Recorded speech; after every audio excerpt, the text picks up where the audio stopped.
Welcome back, everybody, and no, your eyes are not deceiving you. That is, in fact, a horse behind me.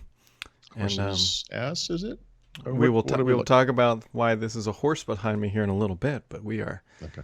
Is this a not. little bit like the why Pluto is not a planet discussion? Maybe, Okay.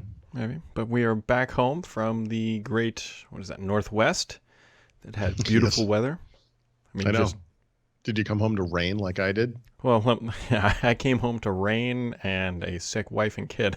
It was Oh, I should have right. just stayed up there, just bypassed a week and gone straight to Miami. Hmm. So, Hmm. yeah. I'm sorry. No, I mean, Hopefully you won't get sick in the interim. I'm going to bet Get that all I of will. us sick. And that's how like the zombie apocalypse starts. Yeah, You trace it back to Brad's daughter. probably. You know. I mean, kids are very good at keeping germs to themselves as she coughs in my ear. So Exactly. it's, we're back, though. We survived. And Paul, I can officially now confirm Yeah. that flying back from Seattle is slightly faster than driving. Yeah, I'm not surprised to hear that. Mhm. Congratulations. Yeah, it was. And you had a stopover, right? Did you? Oh, this was a riot in itself. So I had, Yeah. no joke, a 30, and I don't understand how this happened, by the way, a Yeah. 31-minute layover in Detroit, which by any standards of layovers is not much. Yeah. Somehow flying from Seattle to Detroit with the jet stream, we lost 12 minutes. Lost. Yes, we showed up at 1:18. We were supposed to show up at 1:06. So I'm now down to So wait. So you gained. You no, no, gained. no. We were supposed to land in Detroit at 1:06. We landed at 1:18. We landed I got 12 you. minutes late. All right, so you lost it. Yep. Yeah, which And meant so then how I far had away was the gate? not close. we pulled into A66 or something like that, and I was at A35. I mean, And they have an understanding of these schedules, right? They know yes, who's on what plane and blah blah blah. So I mean, they probably would have held it for you, I guess. I don't But know.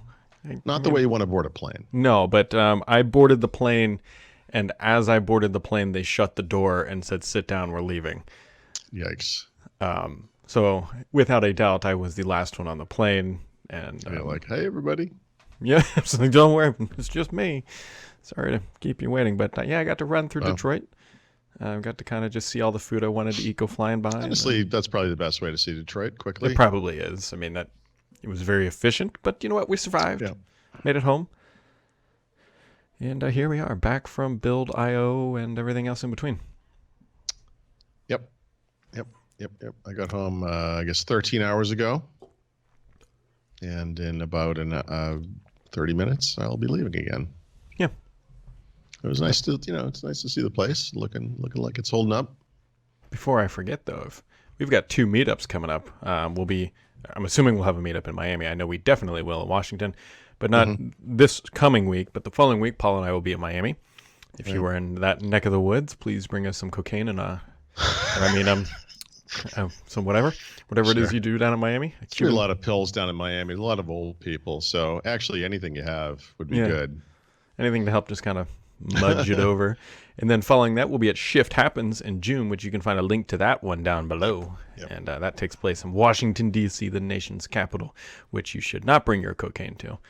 Or maybe, you know what, maybe do it. Maybe just surprise us all. Oh, my cat has discovered me. It's a problem.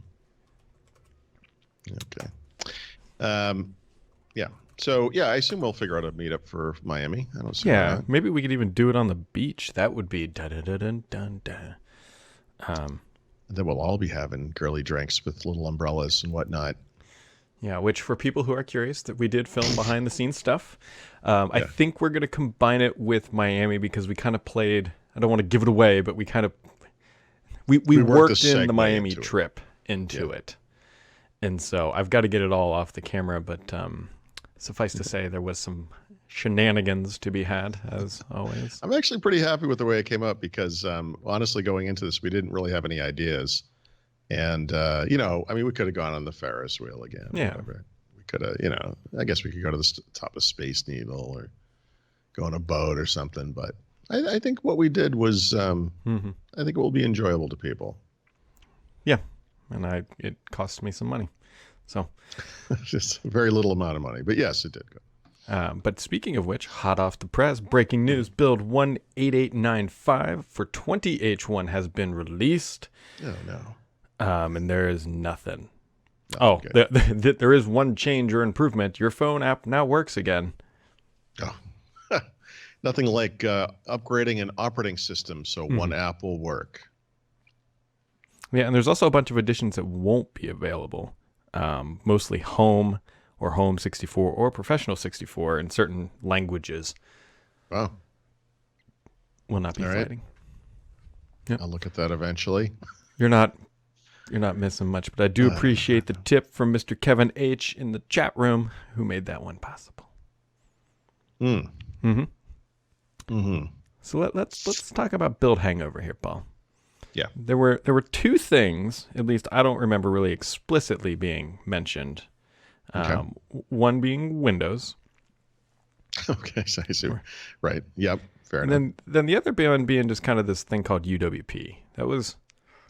Brad, I have exclusive information about both of those things. I'm glad you asked. We literally did not discuss this ahead of time. It's interesting that you went in that direction. Before we get to that, though, maybe we should broach the broader topic of, was build boring? Yes.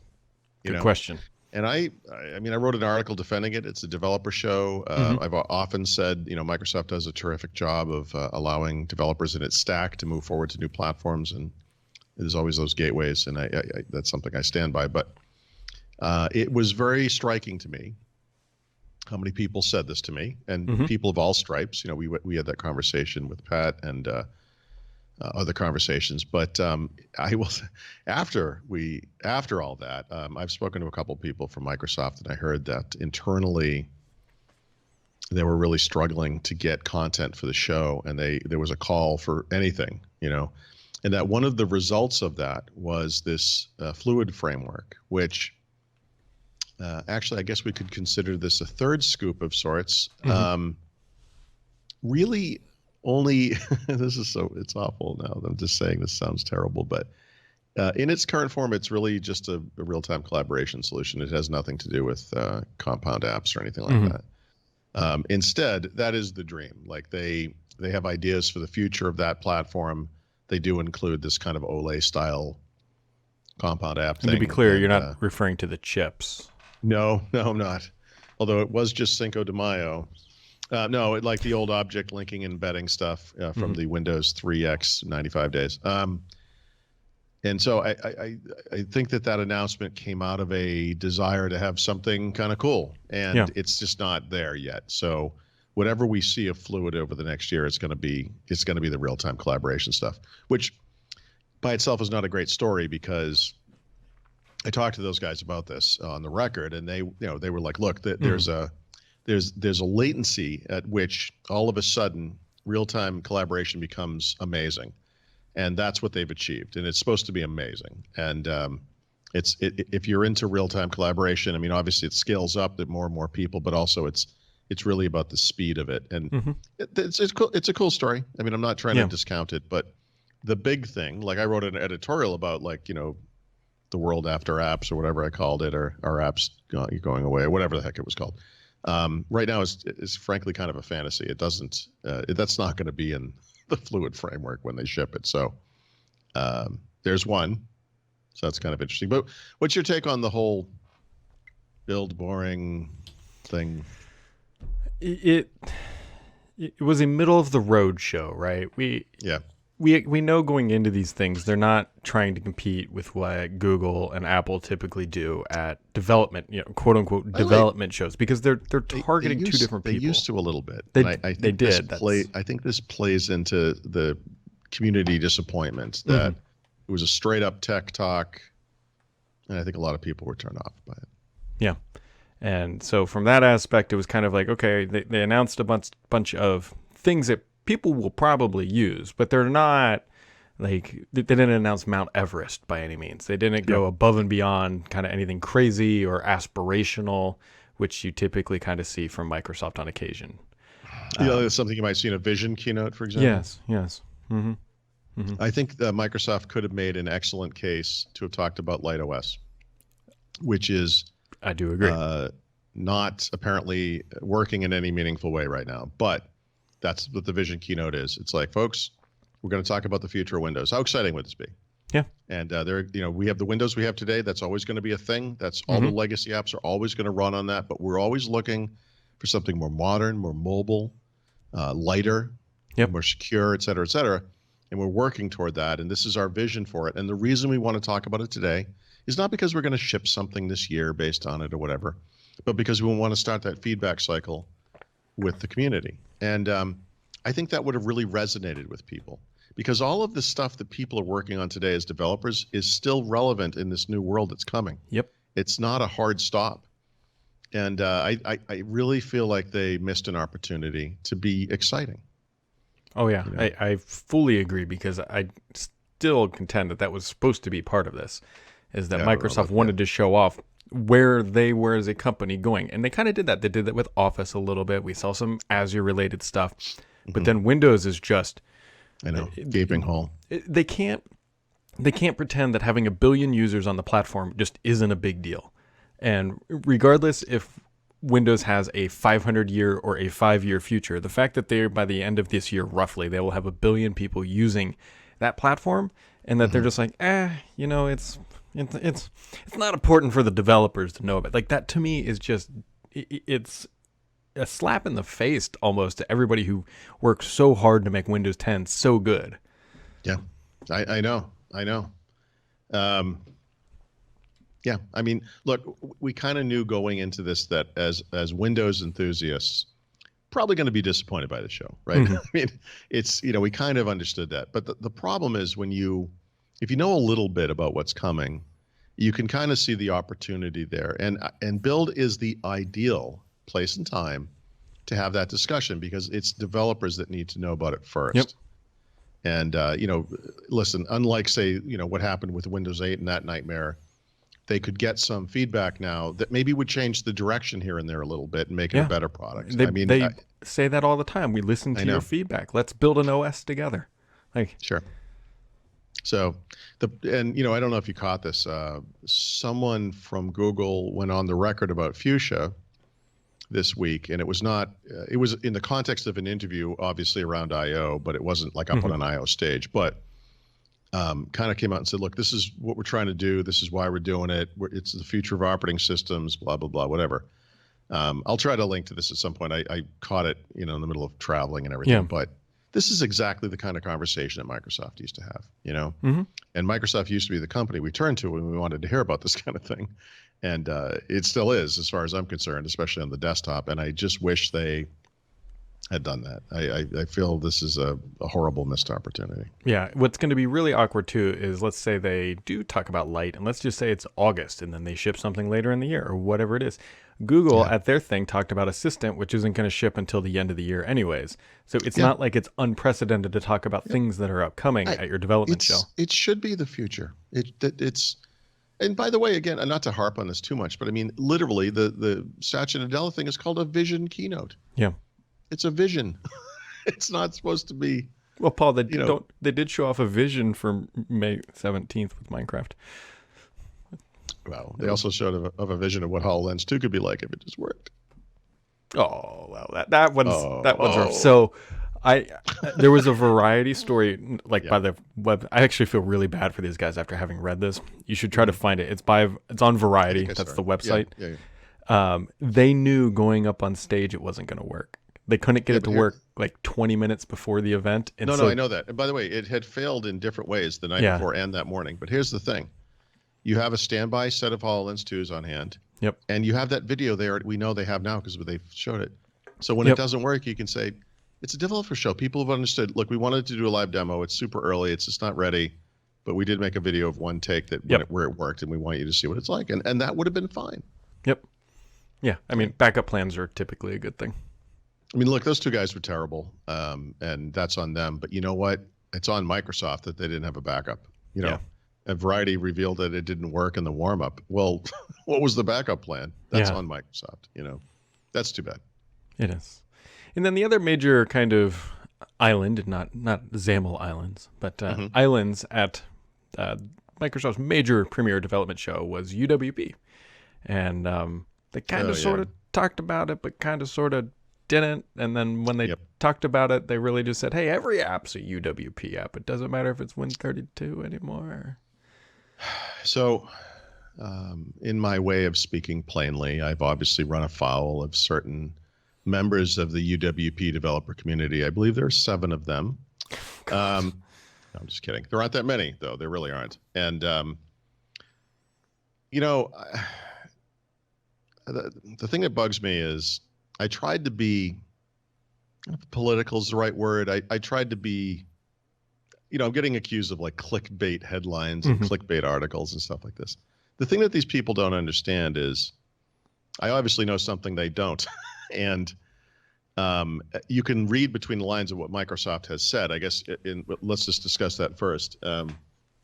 When Microsoft launched the modern app platform, which was in Windows 8, which was almost 6 years ago, they had deprecated and were not going to further develop all of the other stuff that came before it, Win32, WPF, WinForms, whatever. Win32 is a foundational thing. I mean, but nobody's developing modern apps in Win32. That thing spent the next 5 years failing. Nobody really used it. They tried to force the issue with the one Windows thing, and the same apps are going to run on phone and HoloLens and blah, blah, blah, whatever. Doesn't work. Nobody's doing it. And by the way, again, literally, let's not take everything literally. I don't mean nobody. Obviously, some people are doing it.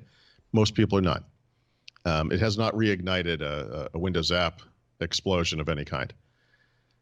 What has happened, especially this year, but over the past couple of years, is Microsoft has been scaling back from that. We start first with the bridge solutions for the store, bringing in apps from other places, containing desktop apps and packaging them for the store. And now this year we learned that anything that's available in UWP is going to be brought down level to these other things, which all of a sudden are back and they're being actively developed. In the case of WPF and WinForms, they're open source now, and .NET Core is, and well, this is going to be .NET going forward, is, it's all racing forward together.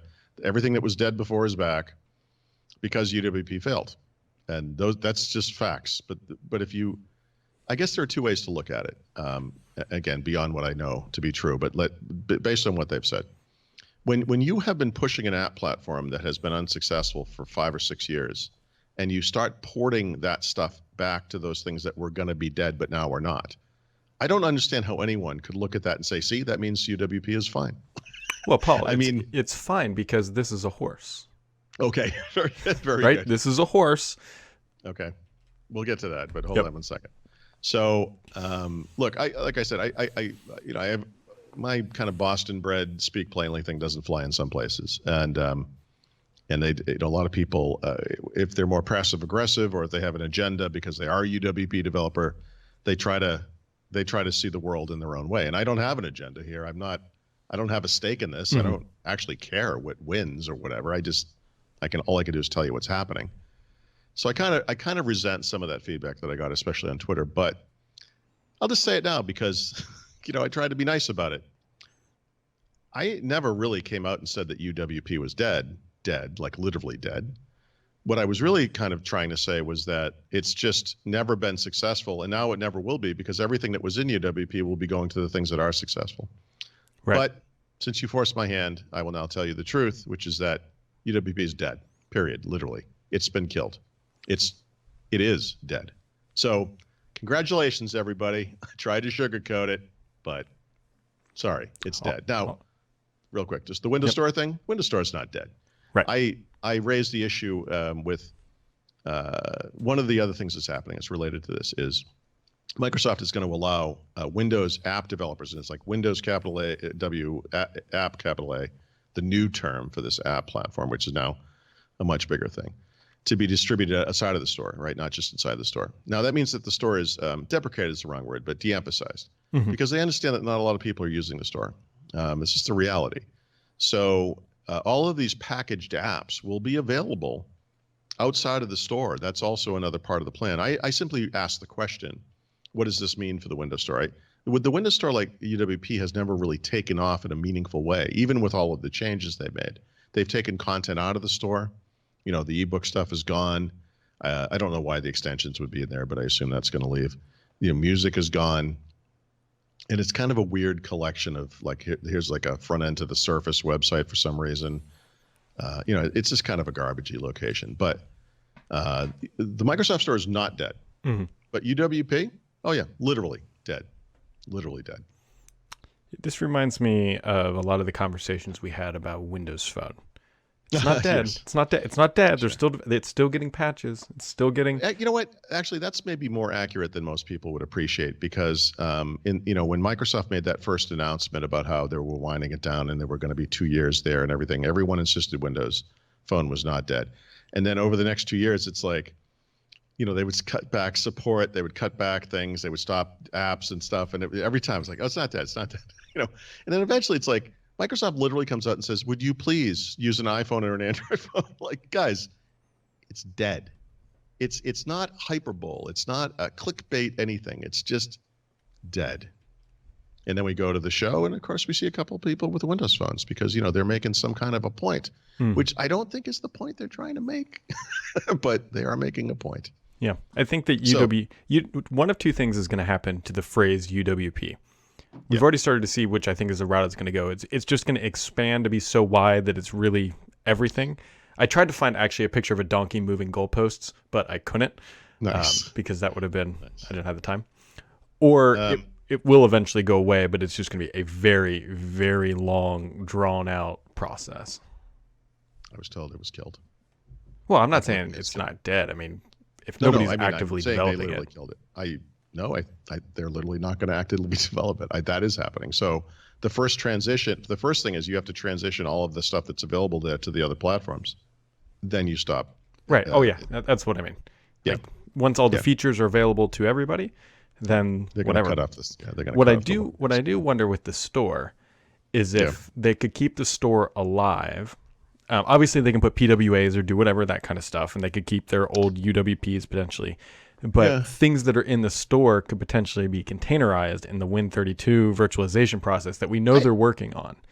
Yeah, people, people who are critical of my stance on this stuff, which is not so much a stance as it is an observation, maybe you need to understand. Like, I like the store. I like the idea of the store. Sure. I think the problem with the app platform, dating back to Windows 8, is that it was always designed as a mobile app platform, and it was designed for a computing model that never really emerged, which is Windows as a tablet that you're going to hold with your hands, and there's side UIs or edge UIs, and I again, not literally. I know there are some people who do like that stuff. I don't mean it like that, but the world never changed in that direction. I mean, today we have Surface devices that the keyboard pops off and you can use it as a screen. Microsoft calls those things laptops. And the reason they do that is because they know no one, again, not literally, but basically no one ever uses it in those other form factors. They use them as laptops because that's what a computer is. It's just, it just hasn't escaped that world. So there are advantages to the store that have to do with the ease of updating, the security of it, and all that kind of stuff. Reliability, battery life, probably, whatever. By the way, there are also disadvantages to the store. The one that pops to mind immediately is that, and this is kind of a self-imposed thing on Microsoft's part, but they never really established a system for upgrades. And so, for example, if you were to go and buy Adobe Photoshop Elements from Adobe, you would be limited in ways about how you could put it on different computers. But when the next version came out, they would email you and say, hey, you can upgrade for half price because you own the earlier version. Now, in the Windows Store, you can put that thing on as many computers as you want. It's great. That's one of the nice things about the store. But they don't have the notion of version upgrades. So they'll have sales, but those sales are for everybody. You don't get anything special because you bought it before, because that's not something that's built into the platform. So, here we are. It's like almost 6 years later, and there's still these weird immaturity things going on in the store. Again, it doesn't mean it's dead, but Microsoft understands that people on PCs are accustomed to getting apps on the web, and that's going to be the primary model. It doesn't mean the store goes away, but people on phones are accustomed to getting apps on an app store, from an app store. And what that means is that when you want to distribute a PWA through a web browser or whatever, it's a little more unusual. I'm not saying it doesn't happen. Of course it does. They promote them and so forth, pinned to the homepage, whatever. But I think that's the world as it's emerged. I mean, it's just, we just haven't embraced. It's true on the Mac as well. They just have not really embraced the App Store. There are advantages to apps in that store, just like there are on Windows. There absolutely are. I do believe full-heartedly, though, unless it's a major intensive application, most people are probably should be building PWAs. Right.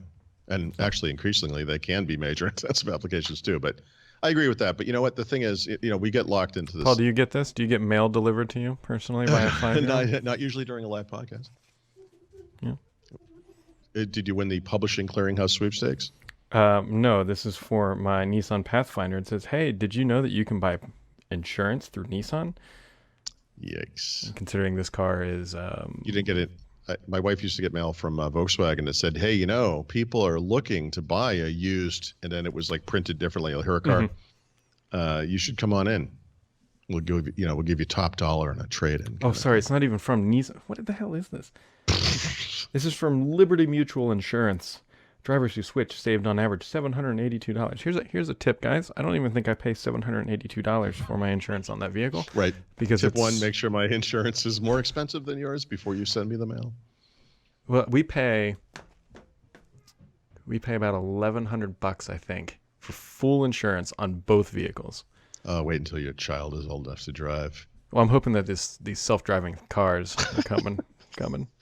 Wait till she gets in her first accident. Wait until... it's all good. It's fantastic. Anyway, actually, I should detox this thing because my kid touched it. Now that I think about it. So the ass behind you. Yes. It's a horse. You should have said you could have said the ass in front of the ass, but yeah. Yes, sir. Sure, but it's not a horse. It's a donkey.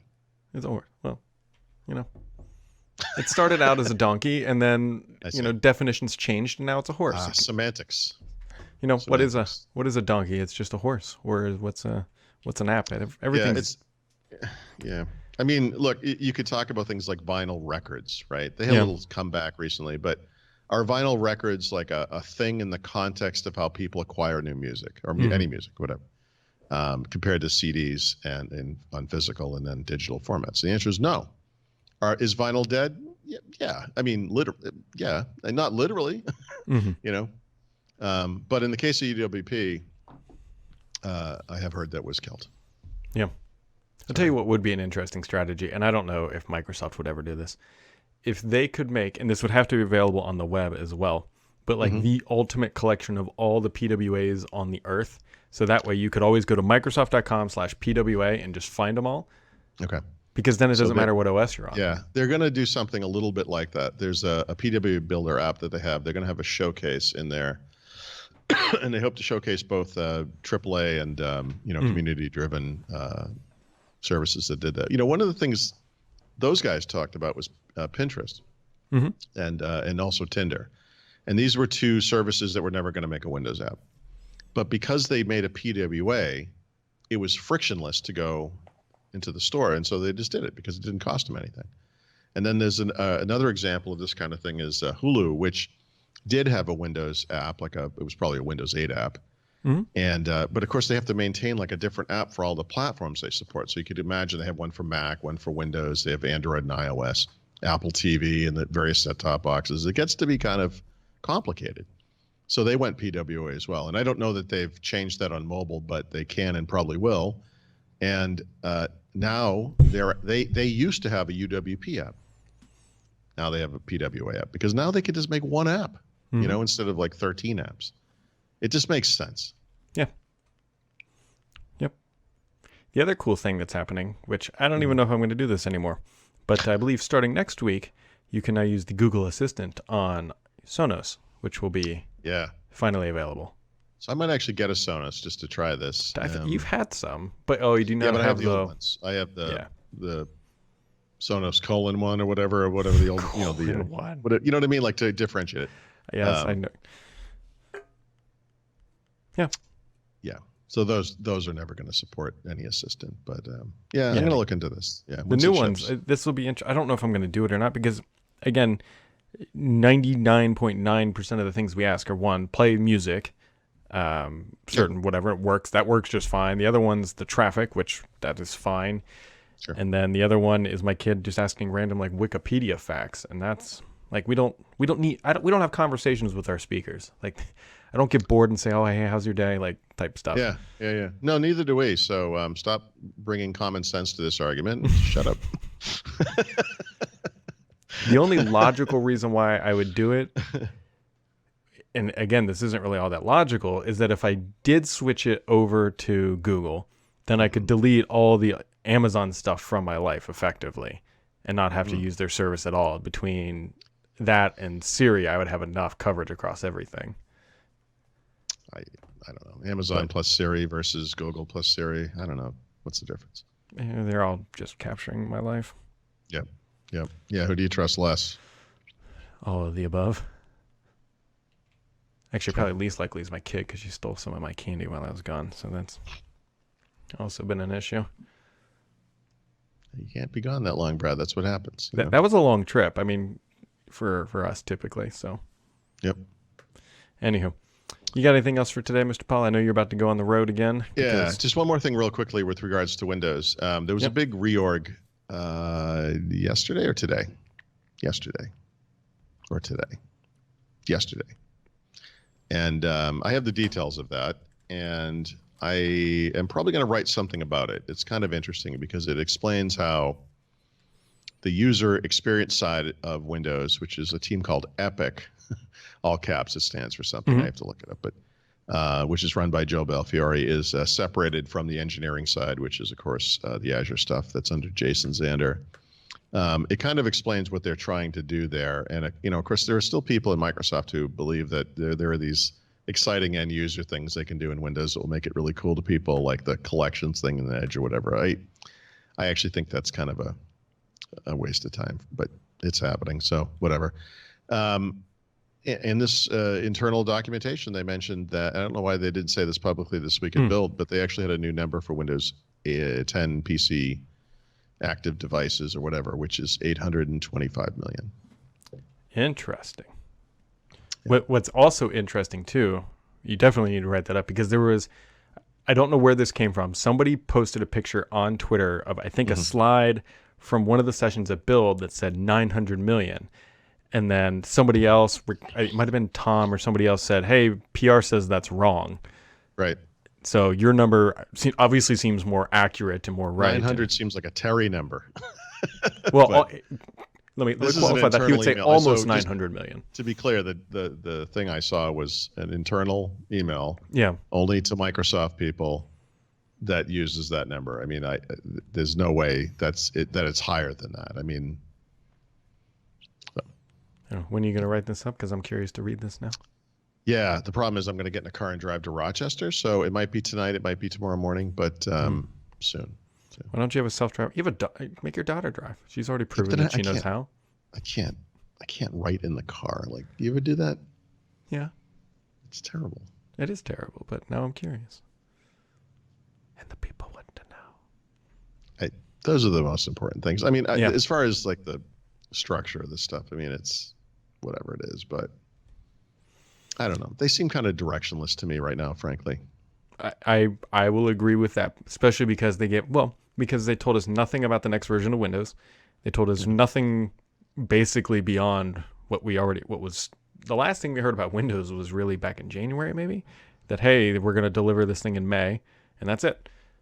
For all that we know, it could just be done. Like, that could be the last build forever, folks. Forever. I was positive they were going to say something about 19H2 at Build, and I mean, geez, it just seems so pointless. I don't understand why they're doing it this way. We'll end it on this. I still can't get over the fact that they have almost 1 billion or 825 million people running Windows 10, and they're just ignoring it like all the girls in high school. They're just ignoring me. They're just ignoring. Well, I mean, they're in a tough spot because Microsoft's stock price and market value is really high because of everything other than Windows. Yeah. And any sign that they have to rely on Windows for anything would trigger a stock collapse, I'm sure. Microsoft has to go back to legacy. Even when you can look at the numbers yourself and see that the part of Microsoft that makes Windows is the biggest part of Microsoft. They almost don't have any cloud services, except for Xbox Live, which is like, what's the figure over there, 57 million people or something? Well, I mean, Office is fairly. Yeah, but Office is not in that business. Oh, Office that's right. Yes, you know what correct. I mean? Like, it's kind of interesting that the non-cloud part of Microsoft by itself is the biggest part of Microsoft. They don't talk about that. And so I suspect it's tied to that a little bit, but they talk internally about how beloved this platform is and all the users and blah, blah, blah, blah. And it's like, they just ignore it publicly. I don't know. I don't get it. This is a classic business problem. I can only frame it in terms of the computer industry because that's what I follow. I suppose in these days you could make a case for like a gasoline company that's switching over to natural gas or something is only marketing the new stuff, but they're still making all the money on the old stuff. I always reference Apple Computer back in the day when they were trying to make the Mac a thing in the 80s. Apple IIe or the Apple II line, whatever, was responsible for like 90% of their revenues, and they never marketed it, which infuriated the people on those teams at the time, but they were trying to get this Mac thing going, and the Mac lost money for years and years, but they kept promoting it like it was the second coming, which I guess in some ways it was. But the point being that this happens. Like this is a common thing, I think, in businesses. It's just hard when you're on the losing end of it, even though you're technically kind of winning, like you just don't get the credit. Yeah. I guess Al Gore knows what I'm talking about. All right, folks, so that wraps it up for today. I hope everyone had a wonderful week. We certainly did. A lot of travel, a lot of goodness, more things to come. We can promise you that. Have yourselves a wonderful weekend, and we'll catch you right back here next time on First Ring Daily.